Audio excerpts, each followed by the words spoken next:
नमस्कार साथियों, स्वागत है आप सभी लोगों का मेरे YouTube channel study with Hrithik में। साथियों, आज हम डिस्कस करेंगे जो Himachal Pradesh staff selection commission के द्वारा हिमाचल प्रदेश सब इंस्पेक्टर की पोस्ट अभी निकाली गई हैं, उसके सिलेबस एनालिसिस के बारे में। साथियों, HP गवर्नमेंट के जो एग्ज़ाम्स हैं उसमें आपको HP ओरिएंटेड तो पढ़ना पड़ेगा, लेकिन नेशनल लेवल का भी बहुत सा जीके है जो पढ़ना पड़ेगा। तो डिस्कस करते हैं आगे की वीडियो के अंदर कि कैसे सिलेबस को पढ़ें, कौन से रिसोर्सेज को अपनाएं और कैसे जो है वो सिलेबस को पूरा करें। सबसे पहले बात करते हैं जनरल अवेयरनेस का सिलेबस के बारे में। तो देखेंगे आप जनरल अवेयरनेस के अंदर टॉपिक्स देखेंगे तो एनवायरनमेंट है, करंट इवेंट्स हैं, इंडियन हिस्ट्री है, पॉलिटी है, आर्ट एंड कल्चर है, इंडियन ज्योग्राफी है, इकोनॉमिक्स है, एवरीडे साइंस है, नेशनल इंटरनेशनल ऑर्गेनाइजेशन है। वन बाय वन डिस्कस करते हैं सिलेबस के बारे में और टॉपिक्स के बारे में, उनके रिसोर्सेज के बारे में।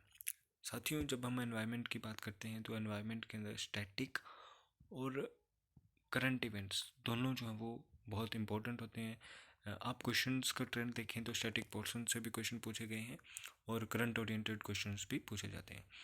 तो मेरा आपको एक ही सजेशन है कि करंट अफेयर्स को जैसे जैसे जो है वो आप स्टैटिक पोर्शन कवर करते चलेंगे तो करंट इवेंट्स को जो है उसके साथ इंटरलिंक करते चलें, तो आपको पढ़ने में भी आसानी होगी और सिलेबस कवरेज भी आसानी से हो जाएगा। आपको देखो, करंट इवेंट्स की बात करें, नेशनल इंटरनेशनल इम्पोर्टेंस, देखो नेशनल इंटरनेशनल इम्पोर्टेंस में हर एक करंट इवेंट जो है वो इम्पोर्टेंट नहीं होता है। ऐसे करंट इवेंट्स जहाँ पे इंडिया का इंटरेस्ट जो है वो मायने रखता है, इंडिया का इंटरेस्ट अफेक्ट हो रहा है, जहाँ पे इंडिया को कुछ फ़ायदा या नुकसान, ऐसा कोई इवेंट हो रहा है तो वो हमारे लिए इम्पोर्टेंट है। बस उतना सा पढ़ें, हर कोई कचरा पढ़ने की कोई ज़रूरत है नहीं। उसके बाद इंडियन हिस्ट्री की बात करें तो इंडियन हिस्ट्री को यहाँ पे देखेंगे आप, तो मैंने बिल्कुल वेटेज के हिसाब से अरेंज किया है, मॉडर्न, एंशियंट, मेडिवल। तो आप मॉडर्न इंडियन हिस्ट्री को मैं बोलूँगा कि कवर कर लें पहले, और उसके लिए स्पेक्ट्रम आमतौर पर सभी पढ़ते हैं, बेस्ट है हिमाचल के लिए। तो आप उसी को पढ़ लें। एंशियंट के अंदर मैं आपको एडवाइस करूँगा कि अगर एंशियंट के लिए आप जो है वो NCERT पढ़ लें, कक्षा 11वीं की हो गई, कक्षा 6ठी की NCERT होगी, तो उसमें से आपका काम चल जाएगा, है ना। और एंशियंट इंडियन हिस्ट्री के अंदर जो भी साइट्स हैं, जो आर्ट एंड क्राफ्ट है, ऐसे क्वेश्चन जो है वो आमतौर पर पूछे जाते हैं।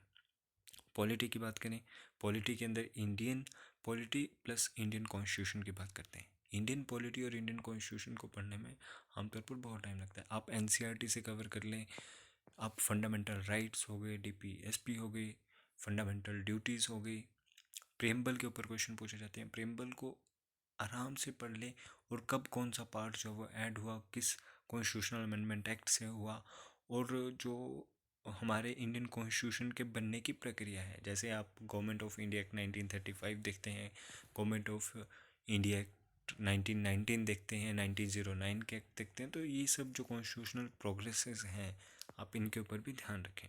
आर्ट एंड कल्चर के अंदर स्पेशली हिमाचल का पढ़ लें। बहुत डीप डाउन स्टडी करने की ज़रूरत नहीं है, लेकिन हाँ, आपको जो है वो हिमाचल का आर्ट एंड कल्चर और इंडिया का आर्ट एंड कल्चर, जैसे अभी आप देखेंगे कि कुछ एक साइट्स जो हैं इंडियन आर्ट एंड कल्चर के रिलेटेड, वो बहुत ज़्यादा न्यूज़ में चल रही हैं, तो आप उन टॉपिक्स को पढ़ लें। उसके बाद बात करते हैं इंडियन ज्योग्राफी की। तो साथियों, इंडियन ज्योग्राफी हमारी स्टडी का एक बहुत इंपॉर्टेंट, बहुत इंटरेस्टिंग पार्ट है। जैसे जैसे आप पढ़ेंगे, क्लाइमेटोलॉजी पढ़ेंगे, थोड़ा बहुत क्लाइमेटोलॉजी का पार्ट आ जाता है, किस तरह से मॉनसून आ जाती है ना, मॉनसून के इवेंट्स आ जाते हैं इंडिया के अंदर, पढ़ते हैं, रिवर्स पढ़ते हैं, माउंटेन्स पढ़ते हैं, तो वो पासेस पढ़ते हैं। तो बहुत इम्पॉर्टेंट और बहुत इंटरेस्टिंग टॉपिक है ये हमारे सिलेबस का। उसके बाद इकोनॉमिक्स के लिए मैं आपको एडवाइस करूँगा कि आप कक्षा 12वीं की NCERT, फिर से बता रहा हूँ, कक्षा 12वीं की NCERT पढ़ लें, चाहे किसी भी माध्यम में आप प्रिपेयर कर रहे हो।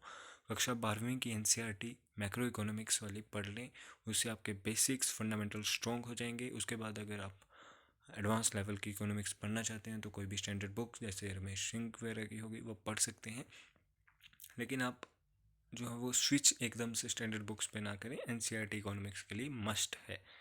एवरीडे साइंस के लिए एनसीईआरटी पढ़िए, आप 9th-10th की पढ़ लीजिए, कक्षा 12वीं की एनसीईआरटी पढ़ लीजिए बायो की, इससे ज़्यादा आपसे पूछा भी नहीं जाएगा। और एवरीडे साइंस के लिए आप जो है वो न्यूज़पेपर के साथ जुड़े रहिए, और कुछ एक इवेंट्स हम यहाँ पे भी कवर करने की कोशिश करेंगे आगे सब्सिक्वेंट वीडियोस में।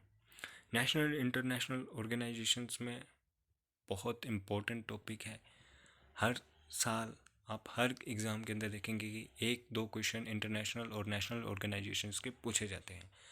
जैसे इंटरनेशनल ऑर्गेनाइजेशन की बात करें हम, तो अभी ऑकस है, इवन क्वाड है, संघाई कोऑपरेशन ऑर्गेनाइजेशन है, आसियान है। तो ये सब कुछ एक इंटरनेशनल ऑर्गेनाइजेशंस हैं, यूनाइटेड नेशंस है, वर्ल्ड हेल्थ ऑर्गेनाइजेशन है। तो ये सब आप पढ़ सकते हैं। इसके अलावा करंट में जो भी इंटरनेशनल और नेशनल लेवल की जो भी ऑर्गेनाइजेशंस न्यूज़ में हैं, आप उनको पढ़ सकते हैं। तो आज की वीडियो में इतना ही।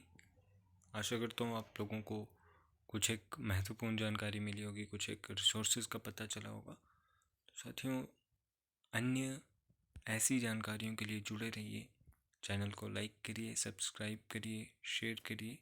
धन्यवाद।